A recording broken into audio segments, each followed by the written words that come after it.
Quality education देना हमारा परम कर्तव्य है, हमारी जिम्मेवारी है और इसी काम के लिए सरकार हमको नियुक्त की है। तो सभी शिक्षक अपनी जिम्मेवारियों को भली भांति समझते हैं और हम अपनी जिम्मेवारियों का निर्वहन करने में कोई कसर नहीं छोड़ते। लेकिन सर कुछ परिस्थितियां ऐसी आ जाती हैं कि हम चाह कर भी बच्चों को जो गुणवत्तापूर्ण शिक्षा है, जितना उनको मिलना चाहिए, ये हम दे नहीं पाते। अखिल झारखंड प्राथमिक शिक्षा संघ ने राज्य के नए शिक्षा मंत्री रामदास सोरेन का अभिनंदन किया। चूंकि रामदास सोरेन संघ के कार्यक्रमों में पहले भी शामिल होते रहे हैं, ऐसे में उन्हें शिक्षा मंत्री बनने से संघ के पदाधिकारी और सदस्य काफी उत्साहित हैं।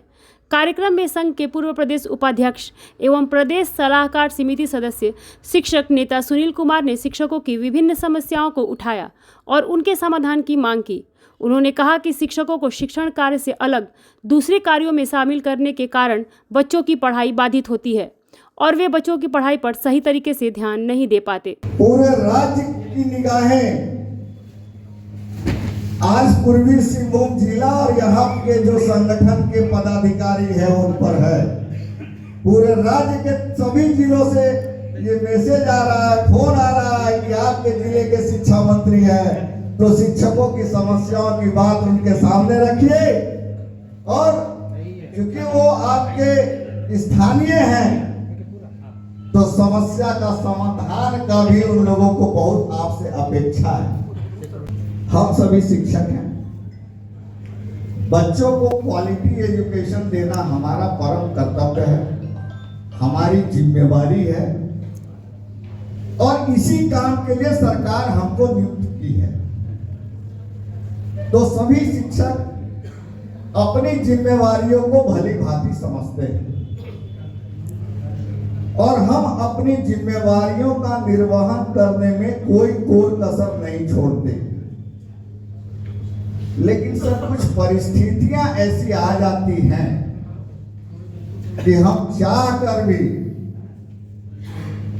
बच्चों को जो गुणवत्तापूर्ण शिक्षा है, जितना उनको मिलना चाहिए,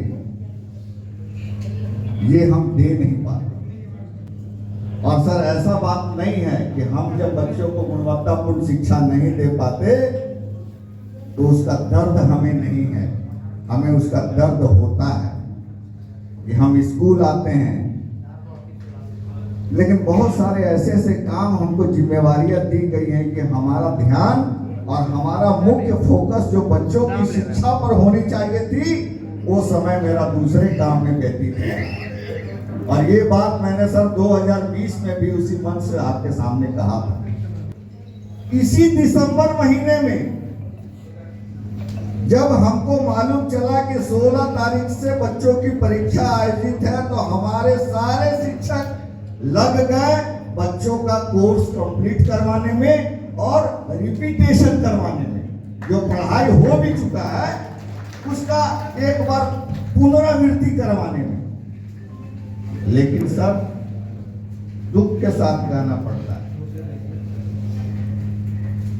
एक और हमारा शिक्षक लगा हुआ है बच्चों का रिजल्ट अच्छा हो, पुनरावृत्ति करवाने में, रिपीटेशन कोर्स कंप्लीट करवाने में, और दूसरी ओर विभाग की तरफ से अपार आईडी सभी बच्चों का जनरेट करने का इतना दबाव है कि रोज धमकी आ रहा है कि अपार आईडी अगर नहीं हुआ पूरा तो आपका वेतन बंद हो जाए। और अगर मान लीजिए कि एक विद्यालय में 200 छात्र हैं और सभी छात्र का अपार आईडी बनेगा ऑनलाइन UDICE पोर्टल पर, और विभाग के तरफ से कोई सुविधा नहीं है उसको शिक्षक को निजी मोबाइल से और अपना इंटरनेट खर्चा करके, और एक एक बच्चा का सर कम से कम 5 से 10 मिनट लगता है वो आईडी जनरेट होने में। अब बताइए सर कि 200 बच्चा तो आईडी जनरेट होने में, अपार आईडी जनरेट होने में कितना समय लगेगा। और सारे शिक्षक वेतन बंद न हो इस कारण पुनरावृत्ति पर कम ध्यान दे रहे हैं, कोर्स कंप्लीट करने पर कम ध्यान दे रहे हैं, अपार आईडी पर ज्यादा ध्यान दे रहे हैं। तो इसका जिम्मेवार सब कौन है? दूसरा चीज, इसके साथ ही एक आ गया है 12 तारीख से 19 तारीख तक शिक्षकों को FLN के तहत न्यूमेरेसी कंपेन करने के लिए, जिसमें रोज क्या क्या काम करना है वहीं से शेड्यूल बन के स्टेट से आया हुआ है। और 12 तारीख से 19 तारीख तक रोज उतना करके उसका क्रियाकलाप का फोटो भी विभाग के व्हाट्सएप पर भेजना है।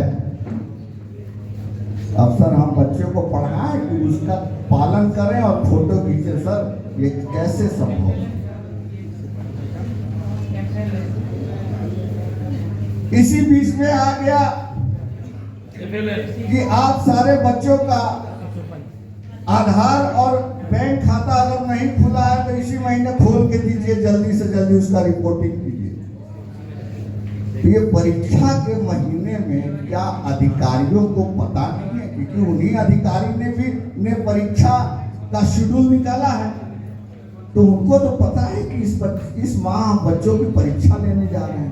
तो इतना सारा काम का बोझ सर हम 1 महीना के अंदर का बता रहे हैं।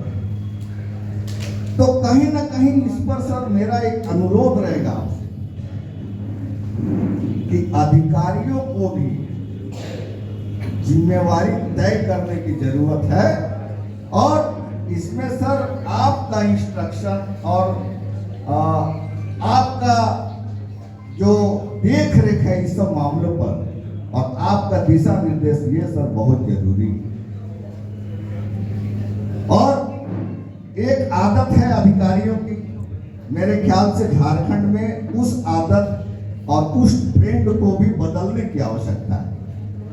वो ट्रेंड है कि हमारी यदि कोई समस्या है तो हम अधिकारियों के पास जाते हैं, सेक्रेटरी साहब के पास गए, डायरेक्टर साहब के पास गए या जिला में DSC DO के पास गए, और वो अधिकारी जान रहे हैं कि हमारी समस्या वाजिब है, आपको मिलना चाहिए, हाँ ठीक है मिलेगा, वो आश्वासन सब बहुत देते हैं। और कुछ ऐसे मामले हैं सर कि पिछले 2, 4, 5, 6 साल से सिर्फ हमको आश्वासन मिल रहा है और वो अब तक पूरा नहीं हुआ। ये भी एक निर्देश देने की जरूरत है कि यदि आप आश्वासन देते हैं तो एक समय सीमा सर तय कर दिया जाए कि इतने दिनों में आप दे दीजिए, और नहीं तो प्रतिनिधि मंडल को बता दीजिए कि ये आपको नहीं मिलेगा, इसमें ये नियम है, ऐसा नियम है जिसके चलते आपको दे नहीं है। लेकिन यदि आप आश्वासन दे रहे हैं और आप कह रहे हैं कि नहीं आपका नियमानुसार मांग वाजिब है, तो एक समय सीमा तय करने की आवश्यकता है। वहीं शिक्षा मंत्री रामदास सोरेन ने शिक्षकों की सभी वाजिब समस्याओं का समाधान करने का आश्वासन दिया। कहा कि शिक्षकों की समस्याओं के समाधान को लेकर कोई पदाधिकारी उन्हें बरगला नहीं सकता। इस राज्य में शिक्षा के बुनियादी ढांचा को मजबूत करने की जरूरत है। अगर शिक्षा के बुनियादी ढांचा को मैं मजबूत करता हूं तो निश्चित तौर पर इस झारखंड क्षेत्र के बच्चे लोग पढ़े लिखे बनकर अच्छे जगह पर पहुंच पाएंगे। इस राज्य की स्ट्रक्चर बुनियादी ढांचा को मजबूत करने के लिए हमारी सरकार और राज्य के बारे में मुख्यमंत्री हेमंत सोरेन जी ने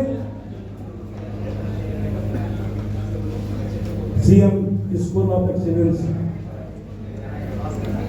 खोलने का काम